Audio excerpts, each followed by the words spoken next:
Babe, we have to go to the beach. Everyone already posted their bikini photos. I look pathetic. I blinked, still holding the letter, wondering if I was on a prank show.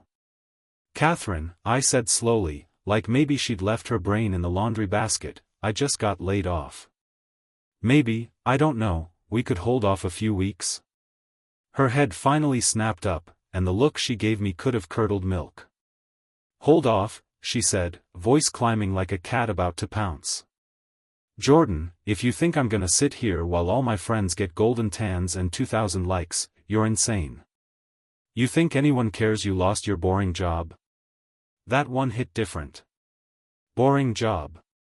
The job that paid her lash extensions, her endless Starbucks runs, the one that bought the phone she was insulting me through. I took a breath that tasted like rust. I'm asking for a little time, Catherine. Just a month, maybe. I might as well have asked her to live in a cave, because she jumped to her feet, wine glass in hand, and said, if you don't figure something out, I'll go with someone who can. And just like that, the woman I bought a Valentine's Day necklace for last month dangled her loyalty like a coupon about to expire. I didn't yell. I didn't plead. I just stared at her, this beautiful hurricane I had mistaken for a home. Later that night, while she was busy taking selfies and fake crying into her phone to update her close friends list, I did the only thing left for a man whose dignity wasn't completely on clearance. I drained my savings. Not a lot left after rent, car insurance, and life, but enough for a desperate Hail Mary. I booked 2 plane tickets, 1 oceanfront hotel room, and a car rental so tiny I'm pretty sure a strong breeze could flip it over. At midnight, I tossed the printed reservations onto the bed where Catherine was busy rewatching her own TikTok for the 5th time. Pack your swimsuit, I said. We're leaving tomorrow. She squealed like I'd proposed.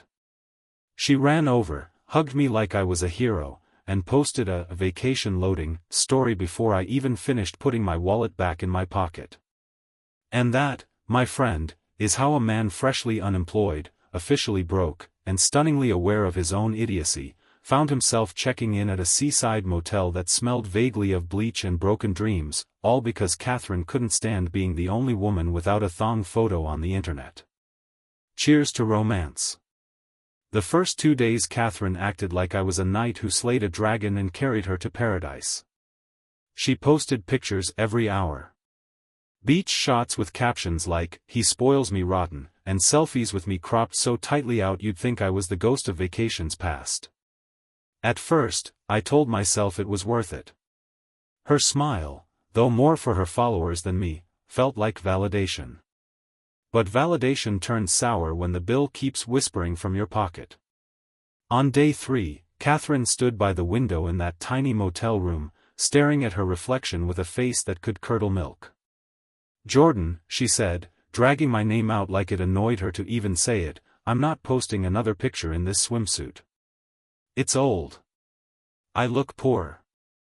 I stared, confused, because this was the same swimsuit she begged me to buy last month. I muttered that we were on a budget, trying to sound rational but hearing myself sound pathetic. Catherine didn't even blink. "Figure it out," she said, eyes fixed on her own image, "or I'm seriously going to start rethinking everything." That was day 3. By day 4, the stakes had grown. "I want a yacht," she announced at breakfast, stabbing her overpriced avocado toast like it offended her. I laughed, foolishly thinking she was joking.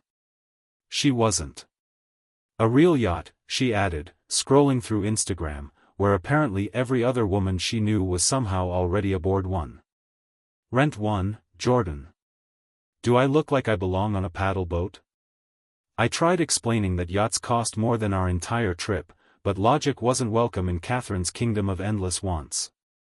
She sulked all afternoon, refusing to hold my hand, refusing to take photos unless I stood at least 10 feet away like a vacation extra in her life story. On day 5, Catherine upped the ante again. "Parachuting. Yes, parachuting. Everyone does it here," she whined, shaking her phone in my face like the digital world was the law. You're literally ruining this trip. Do something. Make me happy. At that point, the money was already gone. Gone like my patience, gone like my pride.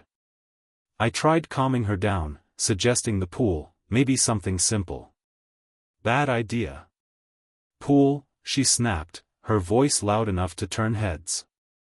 Oh, so now I'm some budget resort girl who just swims laps while the other girls live real lives? Seriously, Jordan, what did I even see in you? That was the crack. By evening, the crack became a canyon. One day left in paradise. Except for us, paradise was running on fumes. We couldn't afford bottled water for the trip back, and Catherine's mood was tighter than my overdrawn account. The meltdown came after dinner. No, scratch that, calling it a meltdown is too kind. It was a nuclear event. Catherine erupted right there on the promenade, surrounded by other tourists licking ice cream and living normal, sane lives.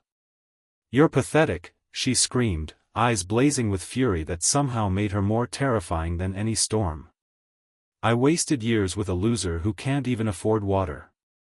Water, Jordan. Her words echoed, bouncing between people who now openly stared.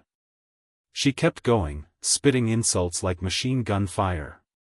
Look at you. How could I ever think you were enough? You disgust me. I stood frozen, not because I was hurt, though I was, but because Catherine had gone fully feral. She started grabbing her beach bag, hurling flip-flops, sunglasses, even a half-empty sunscreen bottle at my feet like she was evicting me from her personal kingdom. I tried to calm her, I really did. My voice stayed low, my hands stayed open. Catherine, I whispered, glancing around, please, not here, let's talk in the room. She wasn't hearing words anymore. She was spitting venom, calling me names I hadn't earned but somehow still wore like a heavy coat. After what felt like forever, I gently reached for her wrist. That broke the spell, barely. She glared at me but stopped throwing things. Fine, she snapped, grabbing her bag, storming ahead like she was leading a prisoner march. We reached the room, and without much fuss, she flopped onto the bed, muttering under her breath about wasted time and poor life choices. I told her softly I needed to make a call, that I'd see what I could do about pulling some money from the last lifeline I had left. She didn't care. She waved me off like I was a bellboy with bad news. I stepped outside, called the bank, begged them for an advance against my near-empty balance. The hold music sounded like a funeral march for my dignity. When they agreed, barely, I felt a small surge of relief. I hung up, took a breath, and headed back to the room, ready to tell Catherine I could, once again, save the day. Except when I opened the door, she was gone. If you are interested in the continuation, like this video and I would be grateful for your comments. New stories are published here every day. I pulled out my phone and dialed her immediately. Straight to voicemail. The second try? Same. On the third, when my thumb was already shaking from a cocktail of rage and fear, she finally picked up. Her voice was distant, hollow, yet somehow carried that same cruel disinterest she had perfected over the years. What, Jordan, she said like I was a telemarketer ruining her evening. I asked where she was, tried to keep my voice steady, even though my stomach was already knotting itself into origami. She paused just long enough to make me sweat before muttering, I needed air. To think. To think? To think. That phrase sliced deeper than she knew. When had she ever needed to think before? No, Catherine always knew what she wanted. Right now, she didn't need clarity, she needed a stage, and she had found one far from me. I asked when she would be back, already hearing the warning sirens in her tone. Soon, she said, and hung up without waiting for a response. I sat in that silent room, watching the hours crawl across the glowing digits on the clock. I didn't bother turning on the TV. Noise wouldn't drown this out. Around midnight, the lock finally clicked. She came in quietly, too quietly, carrying herself with the strange, eerie calm of someone who had already decided something dark and irreversible. Her face looked fresh, hair done, lips glossed, as if she hadn't just spent hours sulking about money problems. No, she looked like she had stepped right off a yacht, which, as I'd soon find out, wasn't far from the truth. Catherine didn't say anything at first, just went straight to her side of the room, grabbed her suitcase, and began packing with mechanical efficiency. Clothes folded but not lovingly. Like she was erasing evidence, not preserving memories. I asked, carefully, what she was doing. She didn't look up as she zipped up her makeup bag. "I'm leaving tomorrow, Jordan," she said flatly, without hesitation. I nodded, trying to stay calm, reminding her that yes, of course, we were leaving tomorrow, the vacation was over. But she shook her head, slow and deliberate, her earrings catching the light like little blades. "No, Jordan," she said coldly, pausing just long enough to stab me with her next sentence, "I'm leaving you." It didn't register at first. I thought maybe she was angry, blowing off steam. People don't just say that casually after 5 years together, do they? But Catherine was already past explanations. She continued packing like I was invisible, or worse, irrelevant. I asked, stupidly, why now? Why like this? That's when she finally stopped and turned to face me, arms crossed, head tilted with pity so fake it could have been sold at discount. "I met someone," she said, the words slapping the air between us like wet laundry. My chest tightened, but I held firm. "Who?" I asked quietly, like knowing his name would make this more logical. She smiled. No, she smirked, that smug little expression she wore when talking about friends she thought were beneath her. "A friend from college," she said, her voice almost gleeful now. "You wouldn't know him. Derek. Back then, he was just sweet little Derek, always crushing on me, always broke." She zipped the main compartment shut with a sharp tug that sounded final. "Not broke now, though. Owns his own company. Villa 5 minutes from here." I didn't say anything right away. I couldn't. My brain felt disconnected from my mouth, both refusing to process this new nightmare. Catherine filled the silence like a true performer, stepping closer, her eyes gleaming like a predator sensing victory. "He saw me while I was out, invited me to his place. Said I deserved better than this pathetic circus." She gestured around the room like it was a crime scene and I was the suspect. "And he's right, Jordan. I mean, look at you. No job. No money. No plan. What did I ever see in you?" Her words weren't knives. Knives cut clean. These were rusty nails, hammered in slow. I stayed still, jaw clenched so tight it hurt. "You're a loser," she said, the sentence that broke something inside me. Not because she said it, no, that part didn't shock me anymore. It was the way she said it, casually, like I was a used napkin tossed after dinner. Without another word, she slung her purse over her shoulder, grabbed her suitcase, and walked to the door. She didn't look back. Not once. Not even for the man who drained his last savings so she could have her vacation photos. I left that motel room carrying exactly what I came with, too much hope, a hollow wallet, and the bitter taste of someone else's freedom. There was no tearful goodbye, no dramatic speech under the moon, just the deafening sound of the taxi trunk slamming shut as Catherine's absence settled in like a permanent resident. She was gone, and I was left in paradise with nothing but debt and sand in my shoes. The flight home was humiliating in a way I didn't know existed. Middle seat, knees crushed, sweating through a cheap polo while the honeymoon couple next to me argued about duty-free perfumes. Every vibration of my phone felt like a reminder, overdue notices, account alerts, loans I didn't want to think about. The price of love, apparently, came with interest. When I stepped through the door of my apartment, the silence didn't comfort me, it mocked me. She wasn't coming back. Not tomorrow. Not after her fling fell apart. Not when life got hard. Catherine was gone, and for the first time in years, I actually saw it for what it was, a favor disguised as abandonment. I spent weeks on autopilot, the kind of zombie existence men don't talk about. Work was gone, savings gone, and motivation hung by a thread thinner than my patience. I worked odd jobs, cut corners, lived leaner than I ever imagined possible. No vacations, no luxuries, no evenings wasted trying to impress someone who never once cared if I succeeded unless it bought her something new. Somewhere between debt notices and cold instant noodles, something inside me snapped, in the right way. I decided I'd never again be the man Catherine left behind in that room. No more groveling, no more pleasing people who saw me as a stepping stone. I hit reset, not because I wanted revenge, but because I refused to be pathetic again. For 5 long, ugly years, I disappeared into work. Not the kind of work that gets sympathy, but the kind that gets results. Early mornings, late nights, skipped birthdays, endless sacrifices that paid in small, gritty victories. I built something from nothing. I didn't post about it. I didn't talk about it. I let my actions speak in bank statements and titles.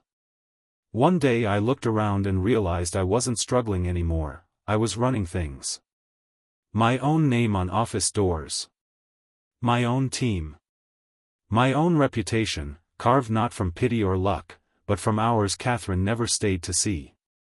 She became what all mistakes eventually become, background noise in the soundtrack of someone who moved on.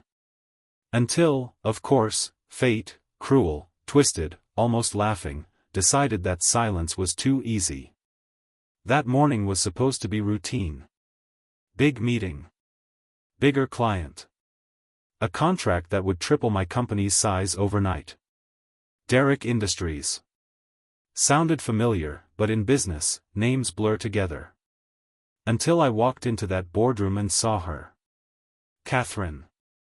Standing there like nothing happened, like she didn't once toss my life into a blender and press puree. Her hair was shorter, her smile thinner, but the arrogance hadn't aged a day. She stood beside him, Derrick. The same Derrick she ran off with in that coastal nightmare half a decade ago.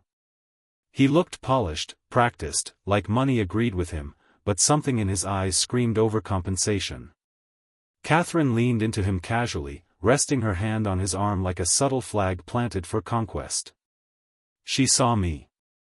Oh, she saw me. And the fake politeness barely covered the spark of surprise and, maybe, just maybe, regret. Derrick extended his hand like we were strangers. I shook it, firm, steady, but my eyes stayed on her. Catherine barely smiled, just arched a brow like she was inspecting a relic from her past. Jordan Fletcher, Derrick said loudly, probably trying to remind me whose house I was in, I hear great things. I nodded, cool as ice, even though my pulse had other plans. We sat, talked numbers, logistics, big money dreams. But every sentence felt staged. Catherine interrupted often, guiding Derrick's opinions like a whisper in his ear.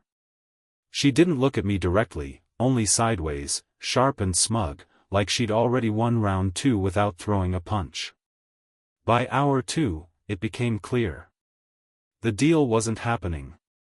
Derrick, suddenly hesitant, citing concerns about compatibility, wrapped things up early. Catherine didn't hide the glee when Derrick politely declined to move forward. As if watching me lose again was dessert after years of waiting. When they left, I stood in that now quiet room, staring at the unsigned contract like it was an obituary. Not just for the deal, but for the illusion that I had escaped her orbit forever. They had cancelled the contract. But not only that, within days, I felt the ripples. Another client suddenly pulled back, no reason given. A supplier hesitated on renewal. Word spreads fast in corporate circles, and Derrick, it seemed, was eager to let the world know who the power players were now.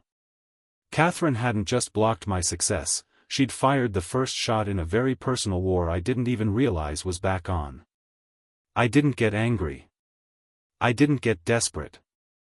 I just stood there, staring at the skyline outside my office window, and let the truth settle in. She had no idea who she had just crossed this time. The man she crushed back at that seaside motel was gone. So, I started with Derek's world. Quietly, methodically, and without a single wasted move. First came his allies, the so-called loyal partners and collaborators who propped up his empire. They didn't care about him, not really.